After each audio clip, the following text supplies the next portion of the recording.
This is David Duran's podcast.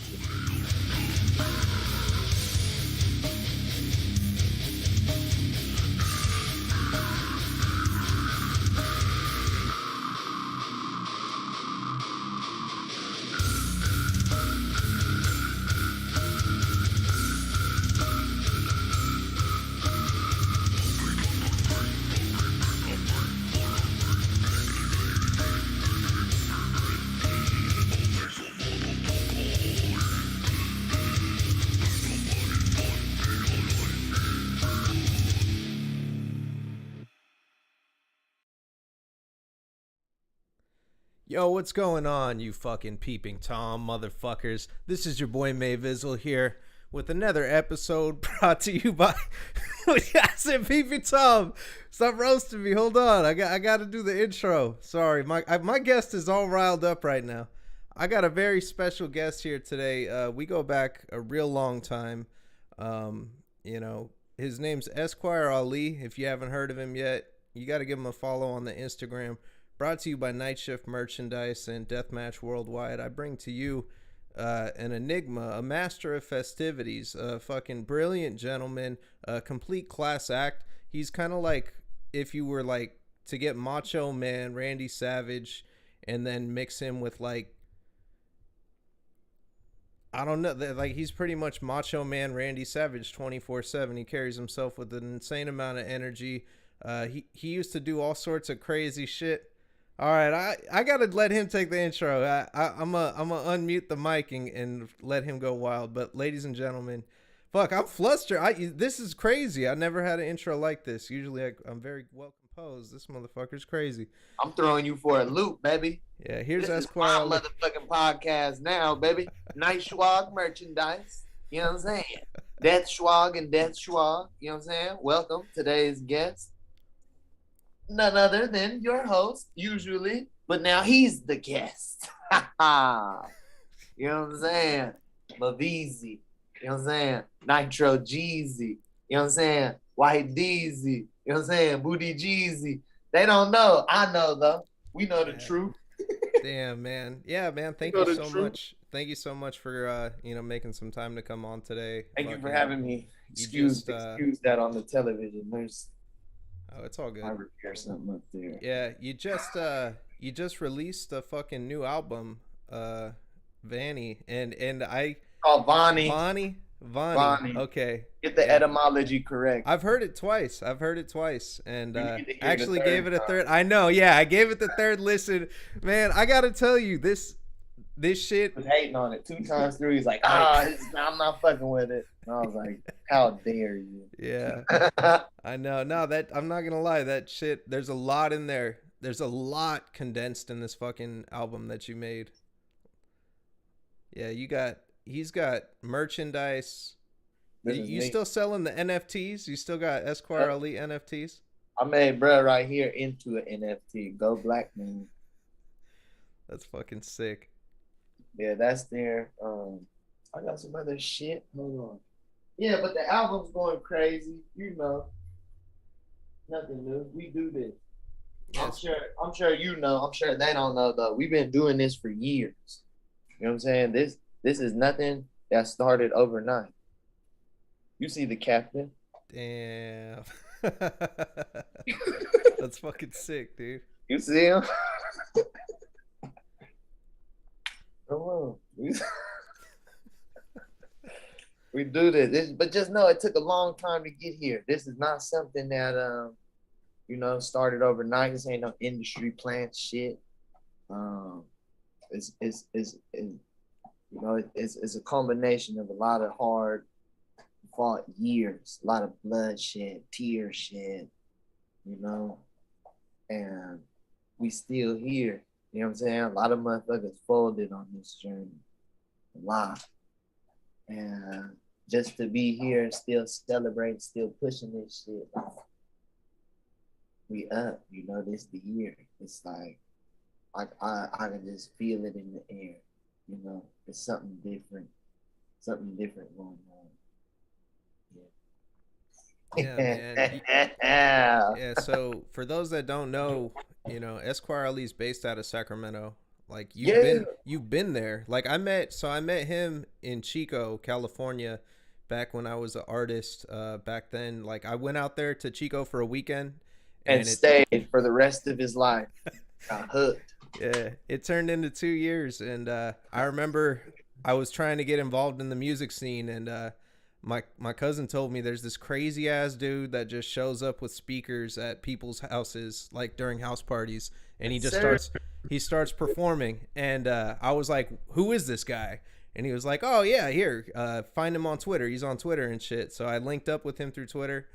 And then I asked him, I felt like I was in a job interview the first time I met this dude because I was like, you know, a young artist trying to get on, trying to get some shows, and was embraced immediately. It felt, you know, I found friendship. Now it's funny because he's actually younger than me, but he, the way he carried himself, man, and he still carries himself. I feel like he's a lot, seems a lot older than me. He's got an older soul than me for sure, you know, and he helped me find my potential as an artist at that time, helped me like really get shit together as far as performing back then. And I had some of the best years of my life, you know, doing shows with this dude. And he's out there pushing like it's it's crazy like how you know you're there. Like a lot of people that we know, like they're always down in LA. They're trying to like, you know, reach out to like do this kind of shit, get signed to the industry. You're just doing your own thing. And you're really I fucking made it. I'm a legend already. Living legend. Like O3 Greedo put living legend tattooed on the front of his face before he was even rapping because he knew. You know what I'm saying? It's like that. I already knew. It's like what we doing dictates all of the next trends for the next forever anyway. So it's like, what the fuck am I finna chase something that's chasing me? yeah. You know? Hey, I didn't even know you was green screen. I thought you like stole the sign from Cat Daddy's. I Yeah. was tripping on it. I was like, where the fuck? How'd you get there? Yeah, I'm out here right now. Fucking But cappy. yeah, like Oh shit. it's interesting to see, you know, how people chase that shit. You know, because I don't know, man. Hip hop is like all about God. You know what I'm saying? You remember the movie? If it Yeah. wasn't for hip hop, I'd be dead or in jail. Well, it's a trip, you know, because I've seen a lot of artists like that we've worked with in the past and like done shows with and stuff. Fizzle out. Yeah, a Fizzle. lot of people do some shit and then they're just like, you know, or they put it on the back burner. Or like a lot of people, like you think they're gonna like blow up or some shit, and then bam, they just stop out of nowhere, which is fucking weird, you know? Like that shit it's sad to see, but then it like I don't know, as a musician, like me personally, I got really jaded, you know, for a long time. It like made me not I literally probably stopped right when I figured out how to work a crowd, how to make shit happen, you know what I mean? And I don't know if it was getting older, or like what the fuck it was. And I always think about it like literally that Instagram video I shared earlier, that was probably like one of the best moments of my life. I look back on. I like look at that shit and I was like, fuck. Like if I could freeze anything, like if I could die, like that's one of the moments that I want to see like flash before my eyes and shit when I die. You know, like and then yeah, I don't really know what happened with me. You know what I think the problem was is that I didn't have the work ethic, you know, to do shit. Like you I don't know how the fuck you did it. I don't know how you this guy's like a Because they booking told me fucking something. They told me something when I was a kid playing football. This is why I think all children need to play sports. These motherfuckers told me hard work beats talent when talent doesn't want to work hard. And you see it like in the kids like Friday Night Lights, Booby Miles. He ain't gotta lift no weights. You know, all he gotta do is show up. And then he crying because the doctor from Midland told him his ACL is torn. He can't play a senior season.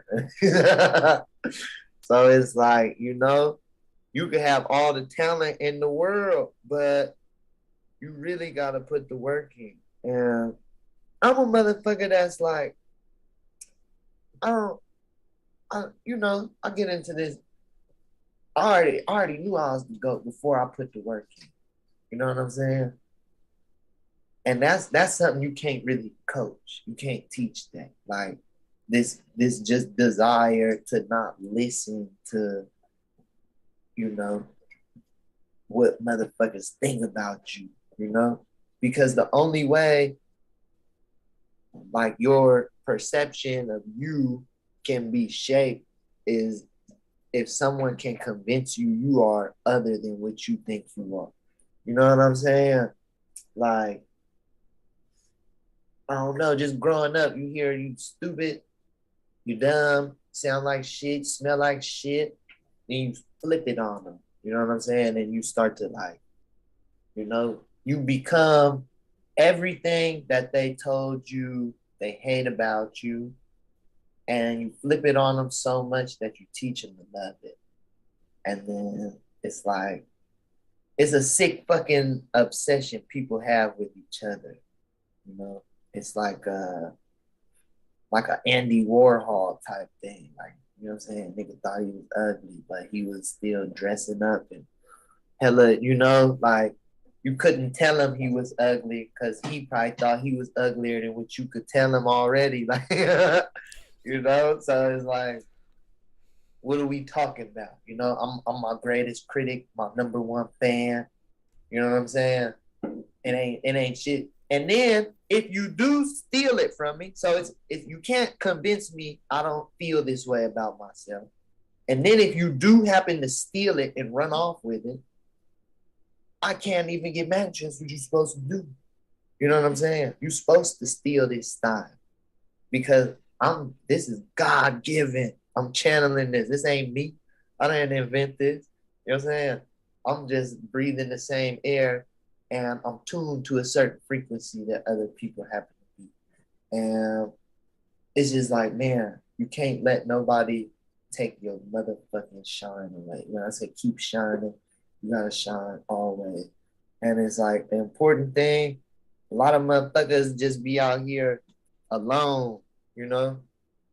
Cause it's gonna be days, it be days.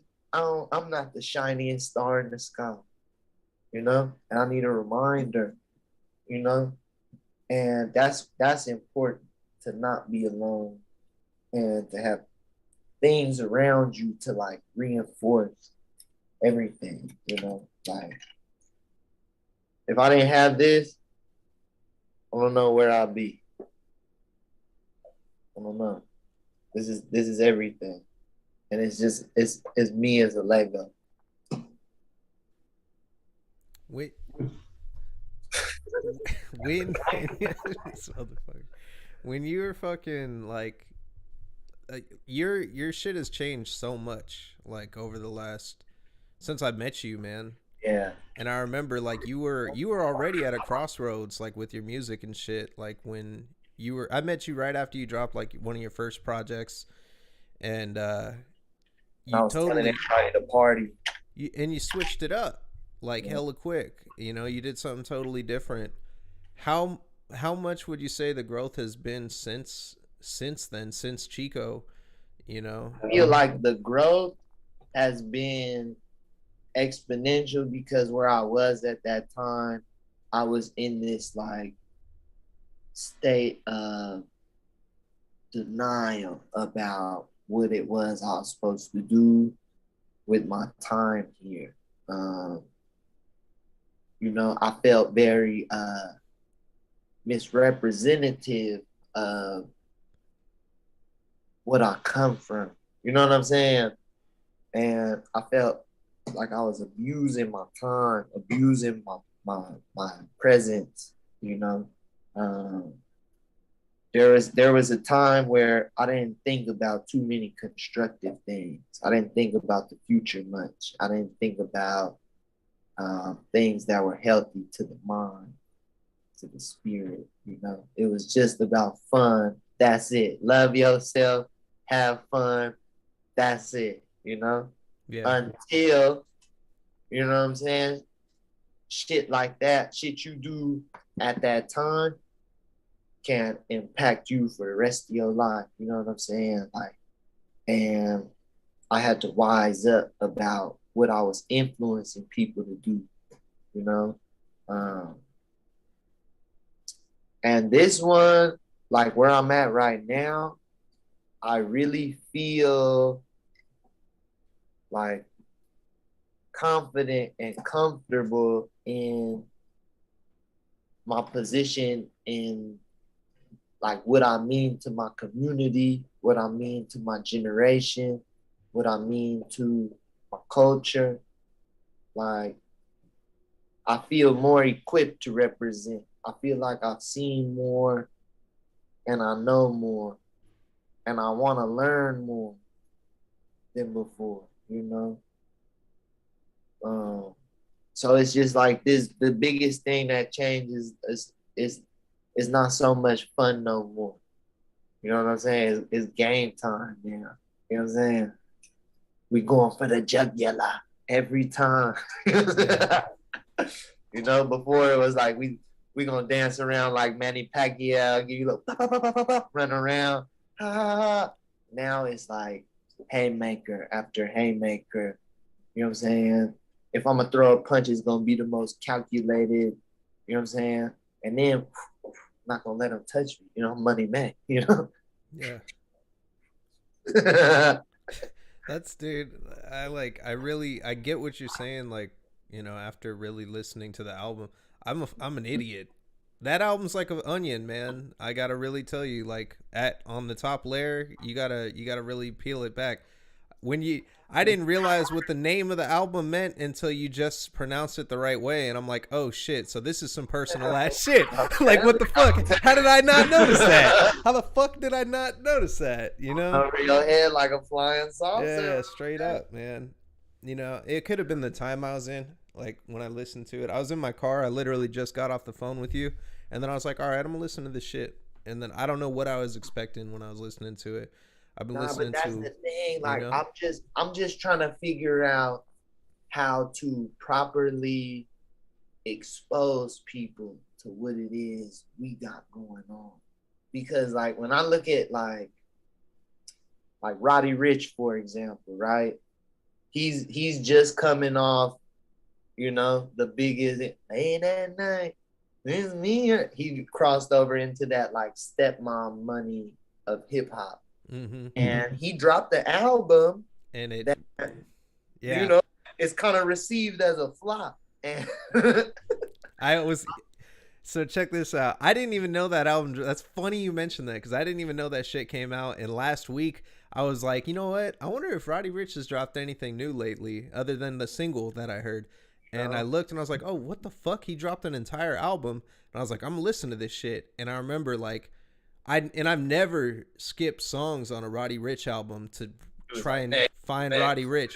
Yeah, dude. I was like, where the fuck is? I was like, he sounds like Future on this one. He's doing some different shit on this one, and I was just like, what the fuck happened? Because like, I was listening to him like right before he was white hot. Actually, it was when he did that song with Marshmello. That single, I heard that shit like came on a playlist, and I was like, "Who is this dude? Like, this dude's tight." And then I heard like "Feed the Streets" too, and like all the old shit, and I was religiously like fucking like that was my shit. Like I get drunk and just listen to that shit and just be like, "Yeah, fuck it." I remember I was like going through a rough time, and that was a good album to listen to. And Yeah, I don't know what they kind of dropped the ball on that rollout, you know. And just to show an example, like you look at what Kanye is doing with all this goofy ass, let's bring the house to the stadium. yeah, Perfect rollout. You can't draw it up no better. Like you got people wanting to hear an unfinished album. Let me push it back. I gotta make tweaks to it. Come back to the stadium and hear I it. know. Like what the fuck? That shit's crazy, man. I don't know. I like to be honest though, like with Kanye right now, like I still go back and I listen to Kanye's albums all the way up to fucking I'm not gonna lie, like after he lost me at Yeezus, it's still good, but I love everyone. Everyone is like, you know, different kids. You gotta have love for each one equally. yeah, like fuck. It's when I left Chico, I think it was like 2013. No, 2015 I think was the year. 2014 Christmas maybe or 2015 Christmas. I remember I left Chico and I had just listened to My Beautiful Dark Twisted Fantasy, the full album, and it was years after that shit came out. And That I album is so filthy. Yeah, I was shocked. I was like, how the fuck did I stop listening to Kanye? And I remember like, I got memories with that. I remember I went He to said too. He said that's his least favorite album. Oh, he's He crazy. said he says that is the album that he tried to make the most digestible, understandable. Like he did not try to push the bounds of what Kanye West art was. I'm like, nigga, you full of shit, boy. I said, you fucking took this whole like Cinderella fucking satire and flipped it like, and you got the nerve to be like, I wasn't even pushing the bounds on art Yeah. like that. No, he's wolfing for sure, man. I remember I got fired. No, no, I went to Tesla. I went to an interview at Tesla, and I knew that I lost the interview. And I remember, like, when I lost the interview, I listened to that album on the drive back, and I was crying because I thought I ruined my whole future, bro, by, like, fucking this interview up. I went into this interview at Tesla, and I was like, oh, I got in. I made it through the cattle calls, like the two pre-interviews. This one's with the manager. I go in there, and the dude's name was, like, fucking Ted or some shit. And I sit down, and I don't know what the fuck was wrong with me, but I was like, hey, you said your name was Charlie, right? I didn't even have to say this. I could have just not brought up the dude's name for the rest of the interview. And he was like, no, my name's fucking Ted. Like, he was like, well, you already forgot my name. You've been here 2 minutes. And then they like said, good luck. Hey, you want to grab a cookie on your way out? Because they had like cookies and shit. And I was like, man, they're trying to give me a cookie because they feel sorry for me and shit. Like, oh, at least I came here and got a cookie. Coming, don't leave hungry. Yeah. Like, fuck, man. And I remember being defeated, but that album is emotionally, it has that, that like feeling that it brings back every time I listen to it. Like, I remember like driving back and I was like, well, I'm gonna figure out what I'm gonna do now and fuck it. And I took a night, I ended up working at Target. I think I was like a night stalker at Target. Night Stalker. I was a night stalker for a little bit. That's what I did. Yeah, I fucking hated that job too. But yeah, man, like that's that's crazy. Like making music that's that powerful that can bring shit back. I think that was when we dropped. That was right after I made the tape with you, me, and George, or Uncle Pill.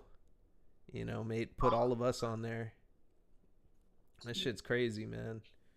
Yeah, we had some good projects back then. You know what sucks though, man? I wish I could like go back and just remix everything that we fucking did because I had no idea what I was doing on a lot of that shit. Yeah, they have software that I remember Helm Beach showed me this years ago. Some software mixes and masters any track to mimic how the human ear wants to hear it. Oh wow. Yeah, get the fuck out of here. I need that. Let that music sound like what it's supposed to sound like. Well, fuck it. You know what I mean? Yeah. Now, some of that shit was dope, man. And that's what I don't want to go back and fuck the remastered, re-released, remix. Let that shit be what it is. Like that's why fucking the old 3-6 shit created a whole new genre of hip hop because the shit sounded so nasty and wrong and lo-fi. Like Yeah. I was like, cause then shit get lame. Like who want to hear all the same sounding music? That's why Yeet is so popular on the mainstream. Cause this is somebody who records himself with no auto-tune training, nothing. It sounds terrible, but it's like good enough. You know what I'm saying? It's like Lil Uzi Vert and Blueface. Like, Yeah. yeah. Fuck, man. I That's love crazy. It. What do you think about, and I'm not going to lie, like, what do you think about NASCAR Allo and, like, those guys coming out? I'm not going to lie. I really feel like somebody heard my shit in 2015 and then somebody else, like, tried to do what I did in 2015 and then somebody else heard it and then got it down. You already know how that shit goes. It all started in the Bay. Bro. When everybody was stealing your shit, and then it went to LA. Yeah, exactly. And once it went to LA, it pops up in Florida some fucking now. And then that's when this shit like really went crazy. Like because niggas was trying to fucking do the fucking the gold teeth, the drinking syrup, like the fucking thrash, like ugh, Yep. It's that funny shit. because I remember I did it that one time in Oakland and it had a great reception, and then I remember I did it again another time when they actually asked me. And everybody's set looked like yours. Everybody called me up and they were like, "Hey, we want you to I think it was War of Akaza. They called me up and they were like, "Hey, can you come and be our like co-header or whatever and just come out and do that song?" And I was like, "For real?" And they were like, "Yeah, like we loved it last time." And I remember leaving there and there are hella people coming up to me like, "I've never heard some shit like that." And then I'm getting shit sent to me. Keep it a buck. Where you get it from? Yeah, people are sending me shit. Keep it a buck. Where'd you get it from? They're sending me all of this shit, man, and they were like, "Hey, this was inspired by you," and I was like, "Fuck yeah!" And then I was like, "Well, I'm gonna keep the ball rolling. I'm gonna get this project because Crack God never came out in 2015. I was like, "Well, I'm gonna make this album, Crack God. It's gonna come out." And then what happened? Dude was like, I remember I was like, "Well, there's a whole bunch of motherfuckers that sound like me now. I'm gonna try and get features from them on the project, because they really liked my shit. They'd like to be on it." I had never recorded that many opens ever. Like I remember just sending them out to everybody and nobody ever hit me back like for the open features, and I was like, "Fuck." So I had literally like a handful of songs that were just like half done, and then I think I went back and I like released a couple of them like undone, and it just turned into a project of scraps. And then fucking by that time, I think like what XXX came out and like blew that shit up hella, and people were validated by it. That shit somewhere. You What's seen that? you seen that shit somewhere. Somebody influenced you to do that. No, that was the inspiration from that. So it was actually a weird ass story. So I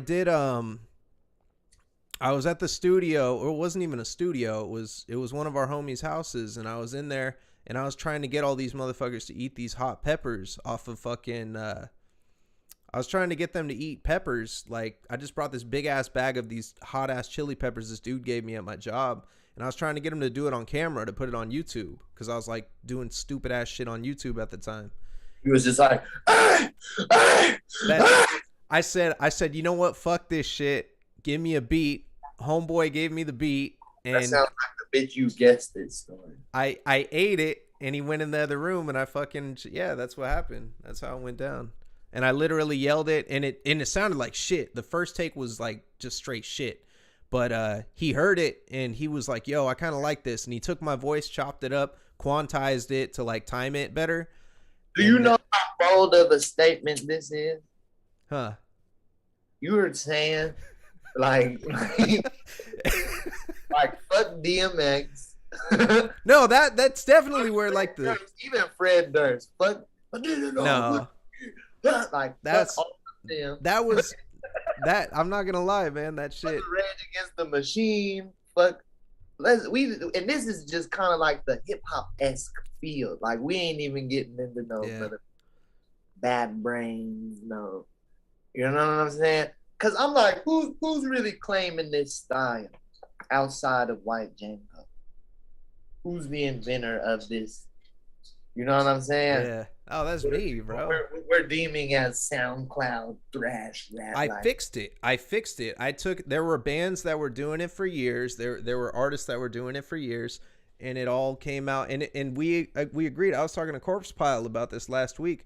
It was cringe. Like a lot of people, I knew so many bands where they would like try to do some shit like that, and it would it was so literally not cool. yeah, it was just like We're lame as fuck trying to do some goofy shit like that. that's what I'm saying, man. Like Hip hop was like, no, that's sick. That's punk. We're punk. yeah, man. Like I just What about Chuck D? Do you think he might claim that style as his? No. What the fuck? You Fucking know? do a song with Anthrax. Do a song with fucking yeah. That's crazy, dude. Yeah, back then was a trip, man. I always like wonder, but you know what's funny? Like I always talked about like Illuminati, and I'm never gonna sell out. Whoop de whoop, this and that. But like, if I would have been offered like a 360 deal, where if I didn't make the million back, they would take my cheeks.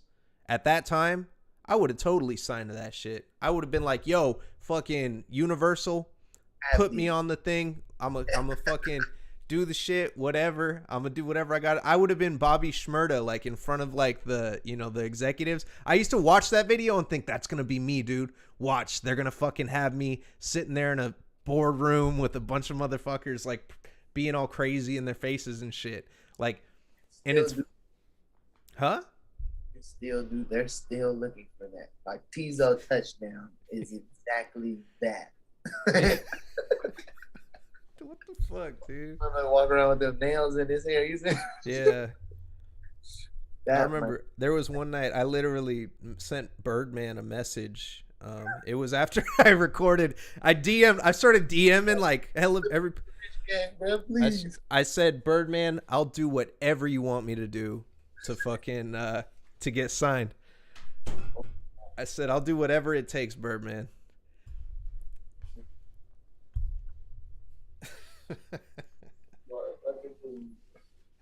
Yeah, man, that shit was crazy. Yeah, boy. But yeah, the new album, man. Uh, that shit's about to go up. I swear to you. I Like, seen you got like visuals coming soon. I seen like a bunch of motherfuckers standing out there in Sac. yep. So we had the bucket on the fucking sidewalk. You know what I'm saying? You're not supposed to have no cars on the sidewalk. Cars go in the street. Okay. And we had a bunch of motherfuckers on top of it, around it. Had the signs from the street sign took down, people dancing around with it. Yeah, it's gonna be a good one. And then I'm just excited because like it's been 2 years since I was like visually dropping shit. Um, like the whole 2020 campaign got shut down because of COVID. Like, Yeah. it was the weekend fucking Sacramento went on lockdown. It had 4 videos, 3 videos lined up. He was gonna bang it out because Coach was up in Seattle. He was gonna come down, bang out the videos, get back up there. Man, that shit got foiled like a bitch. And then now we back in the new world and shit. Everything's all fucked up. I'm like, fuck it. I don't know. I want to go back to that shit for real. Like, I'm crazy. not gonna lie. I was watching. I was trying to get a good like screen capture or like a picture of you today. So I was going through the videos again, and Jerry is brilliant. If anybody's watching this post live stream, uh, fucking, I'm gonna throw the link down in there for Jerry for the video. This visual that he did with a longtime producer that we worked with, and his brother, who was a fantastic fucking videographer. These guys literally just made like one of the dopest videos that I've ever seen, anybody make. It's a great concept. It's a good story. It's funny. I'm not gonna lie. I remember one time I was hella drunk, and I messaged your brother, and I said, "What do I need to do to make a music video?" And I laughed because everything you guys did with that video was everything that he said to make a successful video. You know, make a concept that is easily grasped, make it visually stunning when you do it, and just put it all together. Make a story out of something. Tell a story with your visual. Don't just have a bunch of people standing on a fucking sidewalk or like, standing out there like all the videos I did before where I'm literally just walking around fucking yelling into the camera like, and you guys literally That's the thing though, because that works too. Like Lil B showed everybody, like, hey, you can stand in front of this. You know, and then Chief Keef was like, let's stand in front of it and point guns in the camera. Yeah, I know. Fuck. That's so crazy, man, how that landscape fucking changed. I Bro. doesn't that trip you out still? Like how motherfuckers do that? Like they're crazy. Even Uncle Pill, I'm like his videos just make me laugh so hard, bro. Oh, there's that one video where he's like I don't know where he's at, but he's just huh? Man, though, with the white tee. There's another one where he's like sitting on the front of like some steps and then he's like acting hella ignorant in a car and I was just like, bro, Uncle Pill, like he's been literally he is music. Like that's all he's gonna do. He has his mindset. That's his fucking like goal. He's gonna make that shit happen. And it doesn't matter what the fuck else is going on in his life, he's always gonna be putting some shit out, you know, like I got too much love for his ethic with that work ethic. That's all we know. For real. And nothing else makes sense. Just don't work. I remember he didn't like me when you introduced me to him. It was funny. Like we were at, I Nobody remember liked you when they introduced it. yeah, Oh my god. we were standing there at like some party, I think, and you were like, "Yo, this is back then." He went by a different name, and I was like, "Yeah." You introduced me to him. You're like, "Yo, this is so and so," you know, and then you're like, "This is White Django." And he was just like sizing me up, like, like fuck this motherfucker. And then we recorded, and he was like, "Oh shit!" And then I ended up living with him for a little bit, man. That was fucking crazy. Yeah, that was crazy. I think we all fucking We gonna stayed. that show. We a reunion show. Yeah, that would be cool, man. I gotta, you know, it sucks though. I can't do that screaming shit anymore. I got high blood pressure now. I'm getting older and shit. I Go ahead. fucking Bo. I turn hella red and my face starts to hurt and shit. I can't even laugh, bro. I can't even like it. Say I laugh too much, I start like choking and shit. It's fucked up. I think I fucked myself up with all that screaming shit that I used to do, like Yeah. going hella crazy and hitting my head on shit. You remember all that shit? That shit was crazy, man. Man, I that don't. shit. You Stop. you remember that time I was like bleeding all over the place with that broken tablet? Looking like a dope fiend. Yeah, I was fucking on a sick one, man. I drank a whole bottle of Hennessy and there was a Mystic Roots show going on. And I remember because we kept getting shut down by the cops every week. And I was hella mad because I was like, where the fucking cops here? Where the fuck? I started getting all crazy and shit.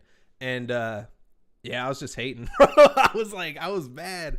I was like, so they're going to shut us down, but they're not going to shut this shit down. This shit's way louder. They literally had like loud ass speakers, everything, like way bigger show than like we would throw and shit. And they were charging too. That's Mr. Roots. I know it's Mystic Roots. That's like a legendary Chico. I should have just vibed out and enjoyed Mystic Roots. That's like you trying to street perform in Oakland outside the Keep the Stick show or some shit. And we're like, who the fuck? Bro, I was mad, bro. I was like about it. I was so drunk off the Hennessy though. Like I literally was like about to tackle like their bassist or do some crazy shit just on a sick one. And then I blacked out and then I came to and I was bleeding all over the place and shit. That was not my brightest night. That's why I quit drinking. That's why, shit like that, man. That's not what quit drinking. Yeah. Drinking quit you. Yeah, I know. Got tired of you. Yeah, I know. I can't do that shit no more. That shit was crazy, dude. Yeah, like I had a lot of good fucking times back then, man. And that's fucking crazy. So you got this project that just released. Now, you got any merchandise that's going to be coming out soon or like, coinciding? I make the best merch ever. Years goes into this shit. Best shit is always coming. I do that, but I'm focused on these shows. I'm trying to get back on the road. COVID's over now. You know what I'm saying? Now, I wanted to ask you because we've never had this conversation because I never ever. I'm gonna just throw it out there. I'm in QAnon. Oh, okay. That's QAnon. You dig? No, no. You're gonna be at the fucking all the fucking rallies and shit. ESQ. Man, that's crazy. No, but what's up? What's up? No, I was gonna. It's funny. We've never had this conversation because it was always something. When I was a musician, it was completely over my head. I didn't know how shit worked. You used to book shows like fucking all over the fucking place. You booked tours. You booked like so much shit. Now, the way that I used to go to these shows, I didn't know anything about booking. This like for everybody watching, this dude used to call me and say, "Hey, you want to come perform this night on this day? I'm gonna be here with so and so and so and so." And I'm just like, yeah. And the next thing you know, I get a flyer with me on it, my fucking name on it. I show up. I don't know shit about the event. He's just like, all right, you're coming on. You're going on at this time. We got to get the fuck out of the green room at this time. This person's coming to perform. I didn't know what the fuck was going on. And there were always like 3 or 4 other artists that were literally in the same boat as me. Oh yeah, we're just here to fucking, perform, with with Esquire. Like he just called us up to do this. We're gonna do it. Oh, you're going on after me. All right, we figure it all out. How the fuck did you make these bookings happen, dude? Like I talked to bands about booking and like I understand like kind of like metal booking and it doesn't seem too difficult to book metal, but booking hip hop always seems like an issue.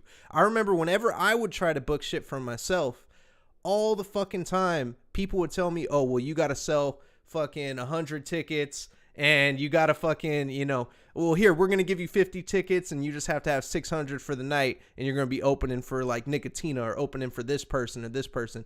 Like what did you do those kinds of bookings? Did you Yeah, like build relationships? How did you do that shit? that's what I'm saying. So this shit really started on the ground. Like this is real, like open mic nights, like everywhere, any fucking where.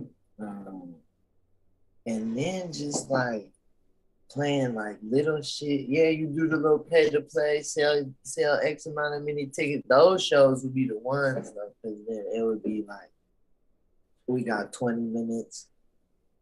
It's 10 of us up there, 4 microphones. You know what I'm saying? They don't know what the fuck's going on. We sneaking 30 people in, like so those would be the one. And like just being outside with it for so long, playing so many little shitty shows, like boo boo shows, and then the street performing, like, walking around with the speaker, just getting down, freestyling in the streets, going crazy, like, and then that like can leverage you into like, all right, so I could bring this amount of many people here, and it really like when I knew what time it was like when we got Goon Fest going, when the Golden Bull was like, here's the fucking venue. Every first Friday is yours. Like I was talking big shit. I'm like, yeah, we're gonna get 200 people here every time. Like we do this. So big party promoter, da da da. Yeah. And man, like just fucking, you gotta believe. You really gotta pull up. Like we did a fucking show at the New Parish. Like that wasn't supposed to happen. Yeah. I fucking pulled up. I'm like, man, I gotta talk to somebody. I gotta get in contact. That was Somebody. crazy. I remember we got kicked out of the green room that night when Fat Nick showed up. They were like, "Yo," like I remember he was walking by, and they were like, "Yeah, you guys got to go. Like you can't be over in this area now." And then I think one of our boys got in because he had some tree on him. They were like, "Oh yeah, he's good." It's like fuck. Yeah, but you just gotta really put the work in. Like, I don't know. Is for me, the internet booking game is like different because it's I find it more difficult to like translate who you are, your relationships and shit. Like I said, I could pull up on you in person. I might be with your homie. You don't even know that we're homies. Yeah. Like shit like that. Like you don't get that through the internet. Like But then again, like the internet, like Big Trev booked the whole pervert tour like off the net for real. Like, granted it was like a few shows we played with other bands and shit, but it was like, boy, we motherfucking Boise, Idaho, don't know nobody, boy, playing the house Yeah. shows. Did you feel like it was easier booking pervert than booking yourself? I think it is. I think it is easier because when you say you're a rapper, you hip hop, there's so much negative stigma associated with that. Like I've heard it, people like, oh, there's can't be no guns and can't be this outside, and can't do this. Oh, I don't know, like immediately think it's about to be like an NWA concert and fuck the police riots. Yeah. So that's a big, but because pervert like is what it is, we were able to like sneak a lot of shit in, like really slip a lot of shit in. Like people like, we didn't know this was a hip hop band. Yeah. We didn't know you were gonna be rapping. So it's interesting to see it. And I just think it's hats off to mainstream consumer and producer. It's a whole system that incites a certain type of, I don't want to say incites, but just capitalizes off a certain type of trauma, like a certain fear based, like there's no reason the most popular like rappers are like in and out of jail, the young as fuck, iced out, guns everywhere, like you know what I'm saying? Like it's a recipe for disaster. And it's like man, it's just it's difficult to maneuver around that shit, you Yeah. know? I mean, Because, fuck. Draco got fucking killed doing a fucking festival, man. Like that, but it's he's like he and his situation is really rare because he is someone who's like he sat in the county jail for 3 years um, on the conspiracy shit. yeah. He ended up beating and still had to sit like and because like they in the streets, whatever. But when you in there, like you really gotta get down for real. And when you fight murder and shit, you just don't give a fuck. Like you're Oh yeah. different. Like and man, that motherfucker was on some shit. Like that's why I'm like trying to keep it peaceful. That's why I said I don't like to talk about nothing. You know what I'm saying? I'm for the kids. Because it's so much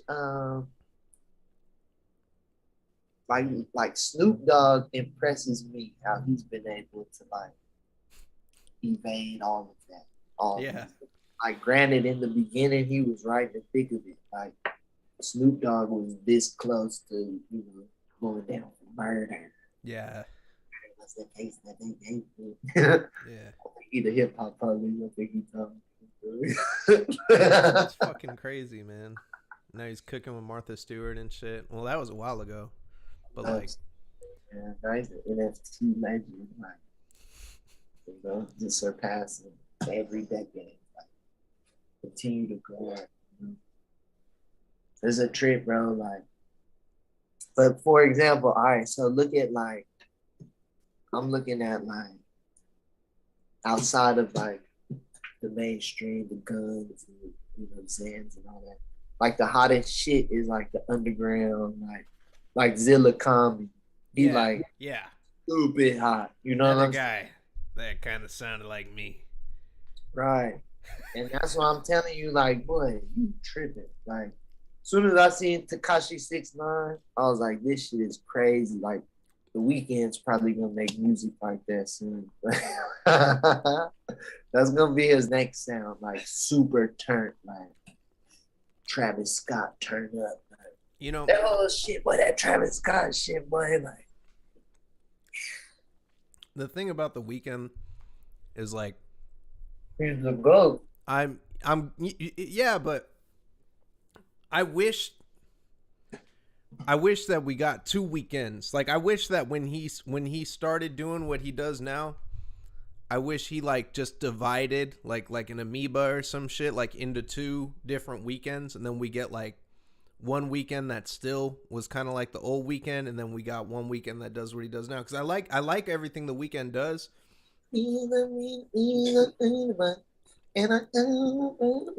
His grit though, his grit is gone away like a little bit by like he just gets a little softer and softer on each project, and I'm like, man, like I remember when he'd say some crazy ass shit. When I first heard The Weeknd, I was like, damn, he's this dude with a he can really sing, but he's talking about some shady ass shit happening, and I thought it was tight. I remember like, ooh, I used to cry to The Weeknd. I used to drive around.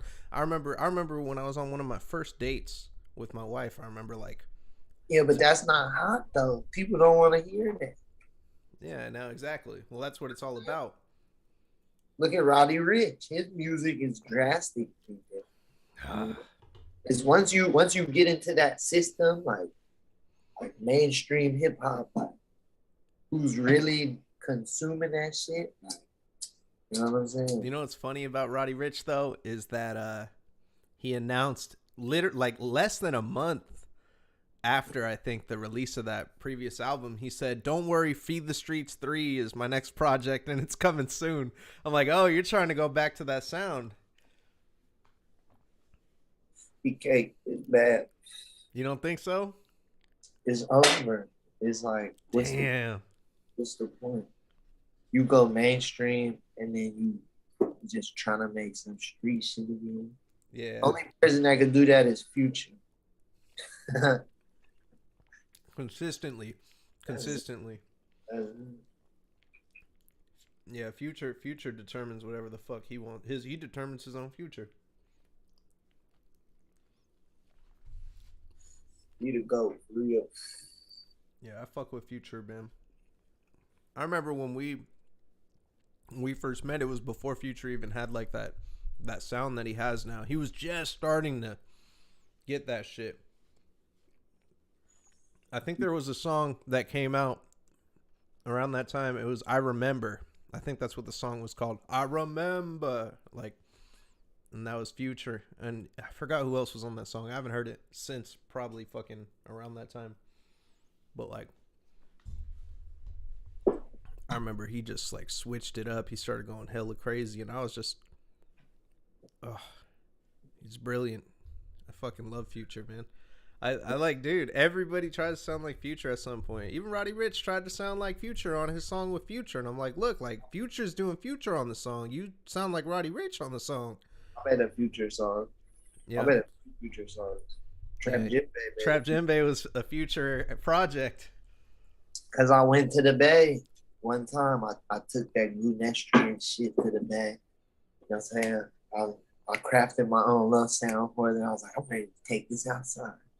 I went out there, and it was like everyone was rapping on trap music. And I was like, damn. I was like, what is this? What are these beats? And I was like, I gotta do this. Fuck. What do you think about the landscape now versus like where it was at that time when we were doing shows with You hear this the hyper pop shit? yeah. Oh yeah. Yeah. It's like it's gone so far. I can't not love it. You know what I'm saying? 100 Gex. You like 100 Gex? I can't not. You know? Bruh. I love it. But I've seen that. I've even seen that from the jump. Like that's Shop Boys invented that. Rest in peace, Young Rob. Young Rob was like him and Rambo were really like the first that I've seen speeding up this shit, pitching it up. Like he was. You know what he told me? So I'll never forget. I went. These guys got me out. You know, it was funny because back then I usually didn't go to any shows unless like you guys were there. And then it was right when I was really trying to push Crack God and make that album come out. And I was like, you know what? I'm getting in the scene. I texted, I texted everybody damn near out there, and I was like, yo, let me know what's up. What's the next event? I'll be there. I need to be present, for the scene. And I remember showing up, and I saw young Rob there. He came up to me like just out of nowhere, and he was like, yo, White Django? I was like, yeah, dude. He was like, I just heard that new single because I just put out a new single. I forgot, 30 30, I think was the name of the song. 30 out the fucking dough. I'ma let them all go. That fucking one. And he came up to me and he was like, I heard that song that you had, and it was fucked up too because I was with one of our homies that was on the song too, and he was like, your verse was really good. You're really talented. You're gonna do it this year. He said, we're going 80 this year. You're someone that's gonna get it. He's like, we're going 80. We're going 80. And I remember him just being hella positive. I had never talked to him before. I think we'd seen each other. Hella real, hella love, yeah. He was super sick, man. Sailor Moon, bro. That video goes so fucking stupid. It's so like, you're right. That's a precursor to like the scene now. Like, straight up, dude. He was on that shit like before fucking, fuck. That's crazy, man. But yeah, he was such a positive cat, man. I got mad love for fucking young Rob.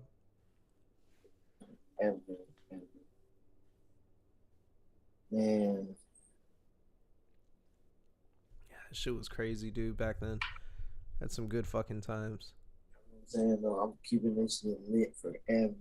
I'm gonna hold it on forever. I'll never stop. For everybody that got face tats. All my kids with the face tats. I'm gonna hold it down forever. Yeah. I know. You tripped me out the last time I seen you. So the last time I seen Esquire Ali, he was like a fucking robot performing like literally a performance, like a live performance.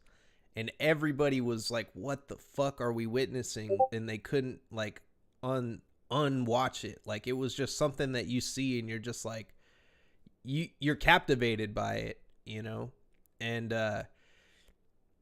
it's hella crazy because I think you told me, didn't you tell me, and correct me if I'm wrong, but didn't you tell me you want to be doing a show like the size of like Cirque du Soleil?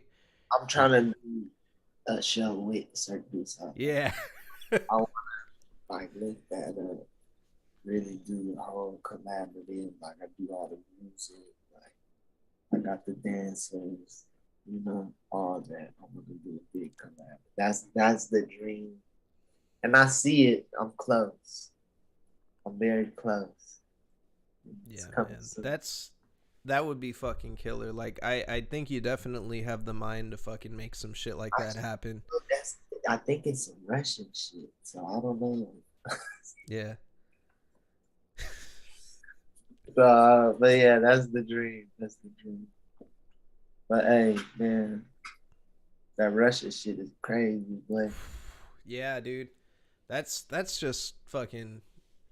It's nuts, man. It's a really crazy situation that's going on in the world right now, and nobody wants war. What's crazy is like, I'm fucked up. I'm a bad person because like when the pandemic was about to happen. Oh wait, no. I remember there were like talks about a war breaking out like right before the pandemic happened. They're like, I think there was like a plane that got shot down or some shit like in Israel, like all sorts of, or I forgot what country it was. See, like I don't even remember shit. That's how the news cycle is. This shit's like irrelevant after some time.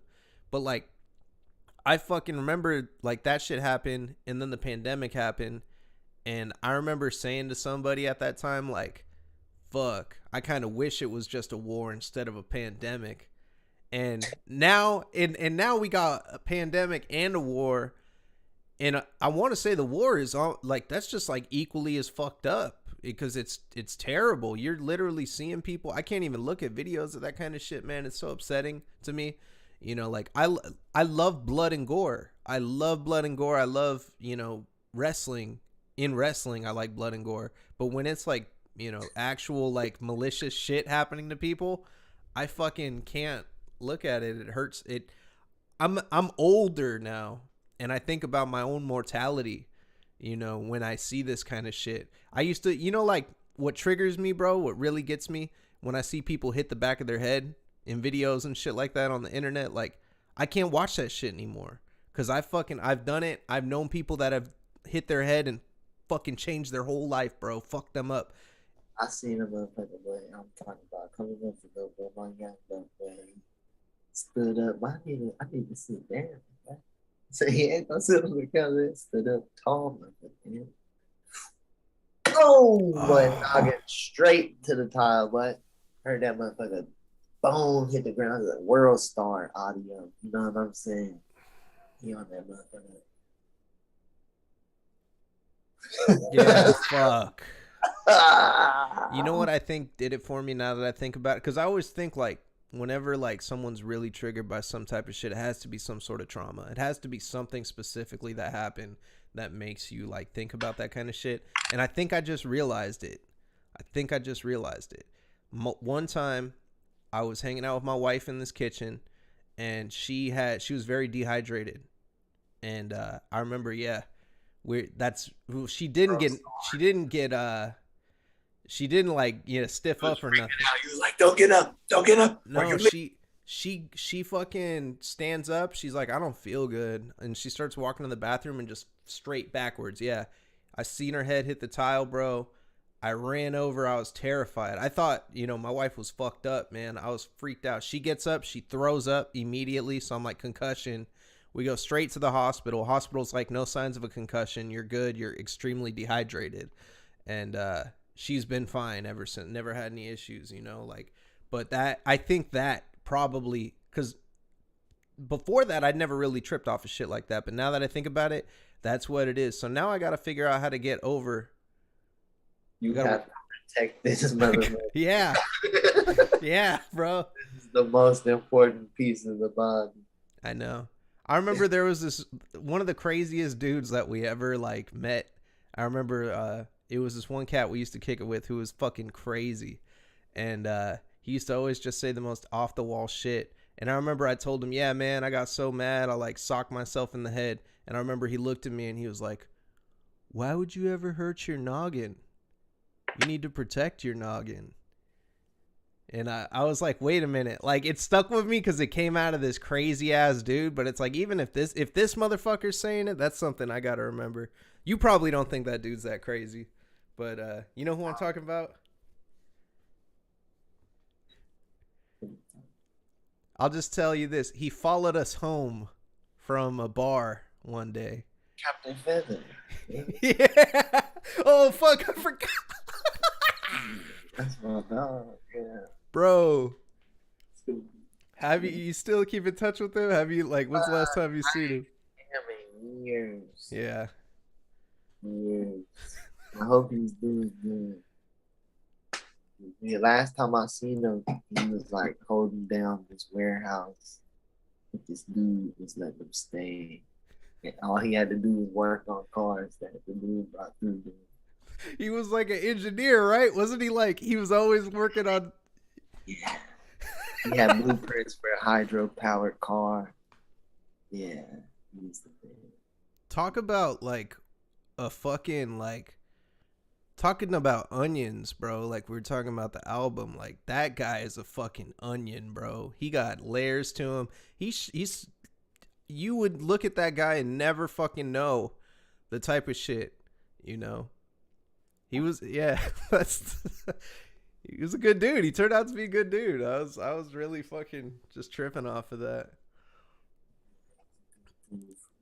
That shit's so crazy. Yeah, man, that was such a crazy fucking time, man, in my life. And it was funny because I remember it was like, it felt like a movie. Like, literally, like, people say, like, they go out, oh, that was a movie. No, like, that 2 years was like a fucking movie, bro. And, like, reality came. We're all becoming adults. But, like, there was so much crazy shit that was just constantly fucking happening. And it just felt normal. I feel like the skills that we learned just by dealing with all of these situations are way more than anything could teach us, like real world shit. It makes real world shit like trivial and shit. Nah, hell no.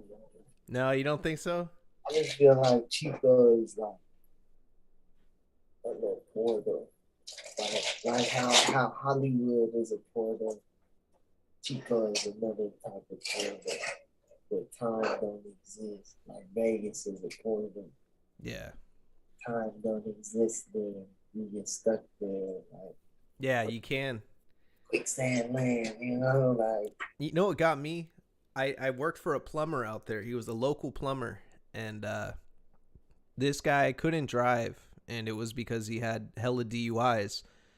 And yeah, he was like, a really nice guy, but he was like, you know, had to drink first thing in the morning and all this shit. And literally, I realized he's living the lifestyle. He's living the lifestyle that I was living at that time, but he never stopped. He just kept going. Like he literally like was trapped. He got trapped and it sucked him up, man. And that's what I like always use as like a point of reference with myself. Like, yo, I gotta be careful. I don't want to get wrapped up doing that kind of shit. It was funny because I used that as a point of reference with drinking. I was like, oh, I don't ever want to be like that guy. Like, am I getting there to that point where I think need? about Drink Champs. What's that? Drink Champs. The podcast Drink Champs. Oh no, I never seen that. This show used to. That shit. It's Noriega. You know Nori? Yeah. And Nori got this podcast, man. Like, ran up a bag, bro. Like, I think it's like Revolt sponsors it now. Man, that motherfucker sit there popping like 4 bottles of Ace of Spades, drinking other guys. Every guest like is like, take a shot, hey. That's terrible. It's like a room full of people. Everybody's drinking and smoking, so the peer pressure is already there, right? Yeah. And then like you're sitting at this table of like the most exotic mood. Hey, shout out to Jay-Z. We drinking Ace of Spades, baby. Let's go. Pop another one. Bro, that sounds like the least. It's probably been around for a while, but that sounds like one of the most least sustainable ideas. Like, I don't know how because he get faded, and like I'm talking about, they drop one maybe once every 3 weeks. Okay. And he's like geeked up every time. Like, I just don't know, man. Like, for me in particular, I don't feel like getting drunk makes shit more entertaining. I feel like if you drinking like that, that's a lifestyle. That's not like he not getting drunk for the camera. Like he drink like regardless. That's just how it is. Yeah. Because if he just pop up occasionally and try to get turned, he gonna be too turned. You know what I'm saying? Yeah, exactly. Drinking that much too.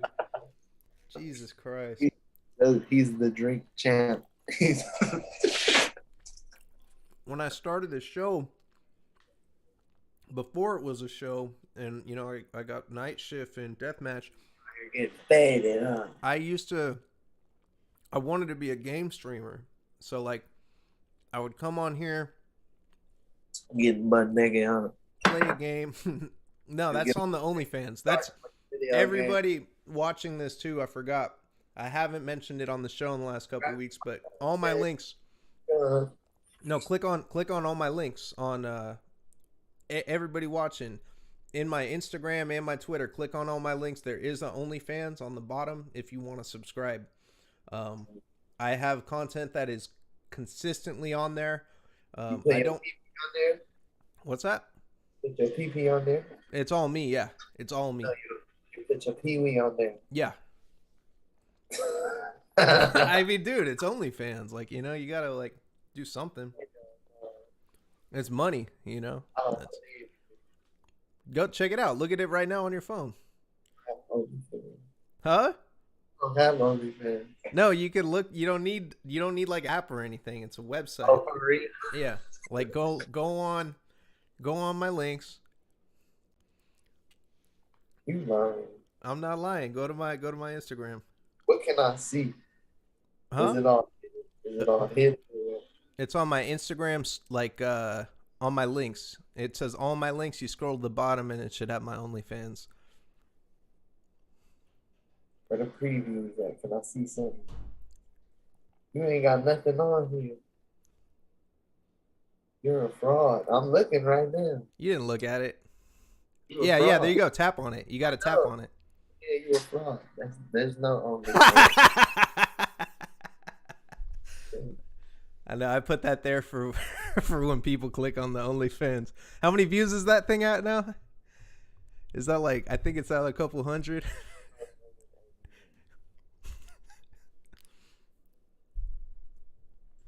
Incredible. They gotta hop in the DMs for that if they really want to get the if they if they want to see that shit. Oh, I'm dead.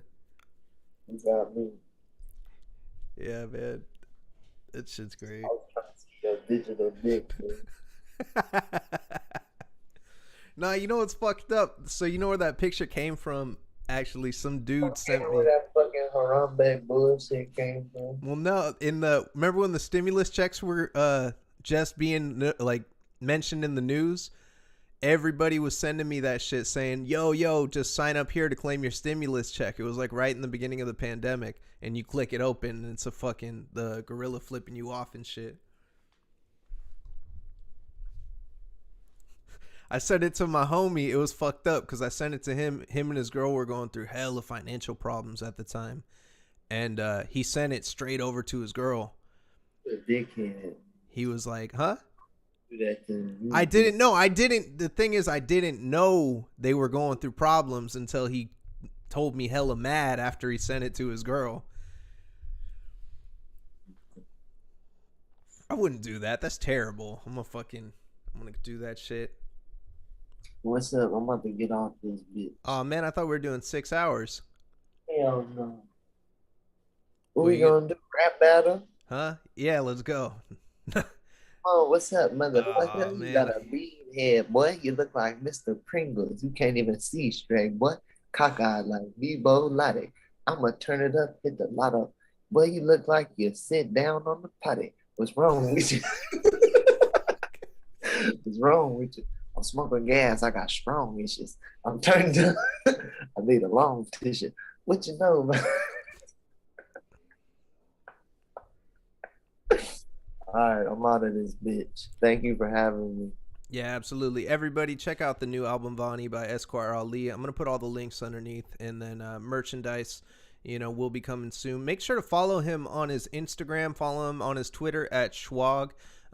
Make sure to buy Night Shift merchandise and shop at Deathmatch Worldwide, the world's largest promoter of deathmatch merchandise. Largest.